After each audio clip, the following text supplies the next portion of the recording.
ओम शांति, ओम शांति, ओम शांति। आज बाप दादा के 9 जुलाई 2023 के अव्यक्त महावाक्य हैं।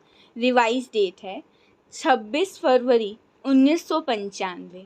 आज की अव्यक्त ज्ञान मुरली का शीर्षक है संगम युग उत्सव का युग है। उत्सव मनाना अर्थात अविनाशी उमंग उत्साह में रहना। संगम युग उत्सव का युग है। उत्सव मनाना अर्थात अविनाशी उमंग उत्साह में रहना। आज त्रिदेव रचता त्रिमूर्ति शिव बाप अपने रूहानी डायमंड्स के साथ डायमंड जुबली व डायमंड जयंती मनाने आए हैं। इसी विचित्र जयंती को डायमंड जयंती कहते हैं, क्योंकि बाप अवतरित होते ही हैं कौड़ी समान आत्माओं को हीरे तुल्य मनाने। तो बाप दादा चारों ओर के बच्चों को जैसे हीरो से भी अमूल्य बनाते हैं। सबको सामने देख रहे हैं। बाप दादा के आगे सिर्फ मधुबन की सभा नहीं, लेकिन विश्व के चारों ओर के ब्राह्मण बच्चों की सभा है। सबके दिल की मुबारक के स्नेह भरे गीत कहो, बोल कहो, बाप समीप से सुन रहे हैं। दिल का आवाज़ दिलाराम के पास पहले पहुंचता है। तो बाप दादा देख रहे हैं कि बच्चों के सेवा का प्रत्यक्ष प्रमाण चारों ओर से मधुवन बाप के स्वीट होम तक पहुंच रहा है। वैसे भी शिव जयंती को उत्सव कहते हैं। यथार्थ रीति से उत्सव आप ब्राह्मण ही मनाते हो, क्योंकि उत्सव का अर्थ ही है सर्व उमंग उत्साह में रहें। तो आप जो भी बैठे हो, सभी के दिल में उत्साह और उमंग कितना है? अविनाशी है या आज के लिए? कभी अविनाशी है ना। इसीलिए बाप दादा इस श्रेष्ठ संगम युग को उत्सव का युग कहते हैं। हर दिन आपके लिए उत्साह संपन्न है, हर दिन उत्सव है। जो गायन है, आप लोग टॉपिक रखते हो अनेकता में एकता, तो प्रैक्टिकल में अनेक देश, अनेक भाषाएं, अनेक रंग रूप के, लेकिन अनेकता में भी सबके दिल में एकता है ना। सबके दिल में क्या है? एक बाप है। चाहे अमेरिका से आए, चाहे अफ्रीका से, लेकिन दिल में एक बाप है। एक श्रीमत पर चलने वाले हो तो बाप दादा को अच्छा लगता है कि अनेक भाषाओं में होते हुए भी मन का गीत, मन की भाषा एक ही है। चाहे किसी भी भाषा वाले हो, काला ताश तो मिला है। सभी हेडफोन से अपनी अपनी भाषा सुन रहे हैं, तो बाबा उसको काला ताज कहते हैं। अभी यही काला ताज बदल कर गोल्डन ताज हो जाएगा, लेकिन सबके मन की भाषा एक है। और भाषा में कौन सा शब्द है? एक शब्द, मेरा बाबा। सभी भाषा वाले बोलो मेरा बाबा। हाँ, ये एक ही है। तो अनेकता में एकता के कहा कि सदा उमंग उत्साह में रहने वाले, मतलब कि उत्सव बनाने वाली श्रेष्ठ आत्माएं बनो। कभी भी आपका उमंग उत्साह कम नहीं होना चाहिए।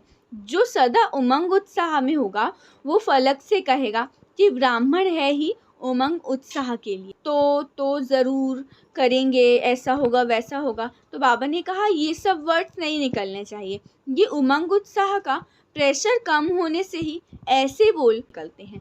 तो उमंग उत्साह कभी कम नहीं होना चाहिए। सदा वाह वाह कहो, और वाह वाह कहते वाई वाई बोलने लग जाते हैं। मतलब कि क्यों ये नहीं कहना। अगर कोई भी परिस्थिति में वाई शब्द, क्या, क्यों, कैसा, ये सब आ जाता है तो उमंग उत्साह का प्रेशर कम हो जाता है। बाबा ने अगले साल, मतलब कि पिछले साल भी विशेष फॉरेनर्स को कहा था कि वाई शब्द को ब्राह्मण डिक्शनरी में से चेंज कर दो। अब वाई शब्द को हटा के फ्लाई शब्द याद रखो, क्योंकि हम फरिश्ते हैं और फरिश्तों को उड़ना है, फर्श से दूर रहना है। तो बाबा ने कहा फ्लाई करो, तो परिस्थिति क्या होगी? छोटा सा खिलौना। वाई शब्द जब भी मन में आए तो कहो कि ब्राह्मण डिक्शनरी में वाई शब्द नहीं है। फिर वाई आके फिर हाय हाय करा देता है। बाप दादा को हंसी भी आती है। एक तरफ कहेंगे नहीं, हमारे जैसा श्रेष्ठ भाग्य किसी का नहीं है, पर दूसरे पल फिर निराश हो जाते हैं। बाबा ने कहा कि आप लोग आजकल पॉजिटिव थिंकिंग का कोर्स करते हो ना, तो अपने अंदर अच्छे अच्छे संकल्प लाओ। जिस समय कोई भी परिस्थिति ऐसी आ जाए, अपने को ही स्टूडेंट बनाकर, खुद ही टीचर बन के अपने आप को कोर्स कराओ पॉजिटिव थिंकिंग का। बाबा ने कहा आपकी वृत्ति बहुत परिवर्तन ला सकती है। नेगेटिव को पॉजिटिव से परिवर्तन कर दो। अगर हलचल में आते हो तो उसका कारण क्या है? नेगेटिव सुनना, सोचना, वो बोलना और करना। ये मॉडल बनाते हो ना, ना सोचो, ना देखो, ना बोलो और ना करो। साइलेंस की पावर क्या नेगेटिव को पॉजिटिव में नहीं बदल सकती? आपका मन और बुद्धि ऐसा बन जाए जो नेगेटिव टच भी ना करे, सेकंड में परिवर्तन हो जाए। ऐसी तीव्र गति के अनुभव कर सकते हो क्या? मन और बुद्धि ऐसा तीव्र गति का यंत्र बन जाए। बन सकता है ना? थोड़ा सा टाइम लगेगा पर बन जाएगा। नेगेटिव बात आएगी तो कहेंगे थोड़ा सोचने तो दो, देखें तो सही क्या है। बाबा ने कहा ऐसे नहीं, अब मन की स्पीड को चेंज करो। इसको कहा जाता है ब्राह्मण जीवन का मज़ा और मौज। तो सोच सोच कर जीना वो जीना नहीं है। आप लोग औरों को कहते हो ना कि राजयोग जीने की कला है, पर आप लोग खुद ही नहीं सीखे भी अच्छे से। बाबा ने कहा मन भी मौज में, तन भी मौज में और संबंध संपर्क भी मौज में, क्योंकि ब्राह्मण जीवन तो है ही मौज का। यदि स्टूडेंट कहे वैसे तो मैं पास विद ऑनर हूँ, लेकिन पेपर के टाइम मार्क्स कम हो जाते हैं, तो क्या उसको अच्छा बच्चा कहेंगे? नहीं, ऐसे तो नहीं ना। बाबा ने कहा फुल पास होने वाले हो ना। दादा ने सुनाया कि जो सदा बाप के पास रहते हैं वो पास है। अगर वो पास नहीं रहते बाप के तो वो कभी भी एग्ज़ाम में पास नहीं हो सकते। वो सदा कहाँ, क्या, क्यों ऐसे वैसे करते रहते हैं। तो बाबा ने आगे डबल विदेशियों से बात की है कि मधुबन में बच्चे हाई जंप लगा के पहुँचे हैं। अच्छा लगता है ना? बाप दादा सीन देखते हैं कैसे भारी भारी अटैचियाँ बच्चे घसीट घसीट के मधुबन में लेके आते हैं।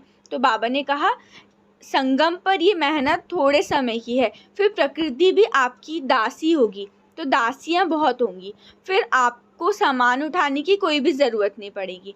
अभी अपना राज्य स्थापन हो रहा है, इस समय गुप्त वेश में सेवाधारी हैं, फिर हम राज्य अधिकारी बनेंगे। बाबा ने कहा एक जन्म की मेहनत है, वे 21 जन्मों का सुख है। सबसे पहले तो ये प्रकृति के 5 तत्व आपके सेवाधारी बनेंगे।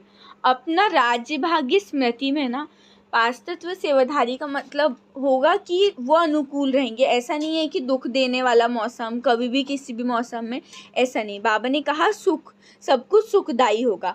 कितनी बारी राज्य अधिकारी बने हो? अनगिनत बार बने हो ना, क्योंकि साइकिल रिपीट होते जाता है। लेकिन राज्य अधिकारी में भी सेवाधारी जीवन श्रेष्ठ है। अभी बाबा ये पूछते हैं कि आपको राज्य ज़्यादा अच्छा लगता है या अभी संगम युग का जीवन अच्छा लगता है? अभी तो भगवान भी आप बच्चों के साथ है ना। बाबा ने कहा चाहे किसी भी प्रकार की सेवा है, लेकिन सेवा का प्रत्यक्ष फल अभी मिलता है। बाप का स्नेह, सहयोग और बाप द्वारा मिले हुए खजाने प्रत्यक्ष फल के रूप में मिलते हैं। जब भी कोई विशेष सेवा करते हो और युक्त सेवा करते हो तो कितनी खुशी होती है ना। उस समय चेहरे का फोटो निकालो, कैसा होता है। तो एक तरफ सेवा, दूसरी तरफ प्रत्यक्ष फल आपके लिए सदा तैयार है। एक हाथ से सेवा करो, दूसरे हाथ से फल खाओ। हलचल में आने वाले सिर्फ वर्तमान को देखते, पर आप वर्तमान में छुपा हुआ भविष्य जो है उसको स्पष्ट नहीं देख पाते। बाबा ने कहा इसलिए आप हलचल में आ जाते हो, पर आप भविष्य देखो। कोई भी बड़े से बड़ी नाजुक परिस्थिति वास्तव में आगे के लिए बहुत बड़ा पाठ पढ़ाती है। परिस्थिति नहीं, लेकिन वो आपकी टीचर है। उस नज़र से देखो कि इस परिस्थिति ने क्या पाठ पढ़ाया। इसको कहा जाता है नेगेटिव को पॉजिटिव में परिवर्तन करना। सिर्फ परिस्थिति को देखते हो तो घबरा जाते हो, फिर परिस्थिति और माया के नए नए रूप आते हैं और आपको मायूस कर देते हैं। बाबा ने कहा माया जब रूप बदल के आती है तो बच्चे घबरा जाते हैं, ये तो नई बात है, ये तो होता नहीं, ऐसा नहीं वैसा नहीं। बाबा ने कहा माया अंत तक के बहुरूपी बन बहुरूप दिखाएगी। माया को बहुरूपी बनना बहुत जल्दी और अच्छा लगता है। जैसे आपकी स्थिति होगी वैसे परिस्थिति बना के आएगी माया। मतलब जैसा होता है ना कि जहाँ पे कमज़ोर कड़ी होती है वहीं पे वार किया जाता है। तो बाबा ने कहा आपकी स्थिति जैसी होगी माया वैसी परिस्थिति बना के आएगी। आज मानो आप थोड़ा सा अलबेले जीवन में हो तो माया भी उसी अलबेले परिस्थिति के रूप में आएगी। इसलिए माया को देखने के लिए, जानने के लिए त्रिकालदर्शी और त्रिनेत्री बनो। आगे पीछे सामने त्रिनेत्री बनो। ब्रह्मा बाप को देखा ना तो बच्चों से बच्चा बनकर एडजस्ट हो जाते थे, बड़ों से बड़ा बनकर एडजस्ट हो जाते थे। चाहे बेगरी चाहे साधनों की लाइफ, दोनों में एडजस्ट होना, खुशी खुशी से होना, सोच के नहीं। यहाँ तो दुखी नहीं होते लेकिन खुशी के बजाय थोड़ा सोच में पड़ जाते हैं। बाबा ने कहा क्या हुआ कैसे हुआ ऐसी सोच में नहीं पड़ना। बाबा ने बच्चों को ज्ञान दिया है ना, तो बाबा किसी भी में बच्चों को देखते कि बच्चे सोचने लग जाते हैं क्या क्यों कैसे ऐसे वैसे। तो बाबा ने कहा सरकमस्टेंस तो आप आएंगे पर आप अपने अंदर अपने आप को एडजस्ट करने की शक्ति भरो। कंपनी में हो या अकेले हो, दोनों में एडजस्ट होना ये ब्राह्मण जीवन है। संगठन हो और माथा भारी हो जाए, नहीं मुझे एकांत चाहिए, मैं घमासान में नहीं, मुझे अकेला चाहिए। मन अकेला अर्थात बाहर मुक्ता से अंतर्मुखी में चले जाओ तो अकेलापन है। देखो समय बदल रहा है, हालतें बहुत नाजुक हो रही हैं। बाबा ने कहा एडजस्ट पावर बढ़ाओ। सभी सिर्फ एक स्थान पर अलग अलग होती हैं, आखिर में सब तरफ इकट्ठी होंगी। तो नाजुक समय तो आना ही है। नाजुक हो समय लेकिन आपकी नेचर नाजुक ना हो। बाबा ने आजकल देखा कि परिस्थितियाँ जैसे जैसे नाजुक हो रही है तो बच्चों का नेचर भी नाजुक होते जा रहा है। कईयों का नेचर इतना नाजुक है कि थोड़ा सा आवाज़ हुआ, थोड़ा सा कुछ हुआ तो डिस्टर्ब हो गए। इसको कहा जाता है नाजुक नेचर। जैसा समय वैसा अपने को एडजस्ट कर सको, ये अभ्यास आगे चल के आपको बहुत काम आएगा, क्योंकि हालतें सदा एक जैसी नहीं रहेंगी। और फाइनल पेपर आपका नाजुक समय पर होना है, आराम के समय पे नहीं होना, नाजुक समय पर होना है। तो जितना अभी अपने आप में एडजस्ट करने की शक्ति होगी तो आप पास विद ऑनर होते जाएंगे।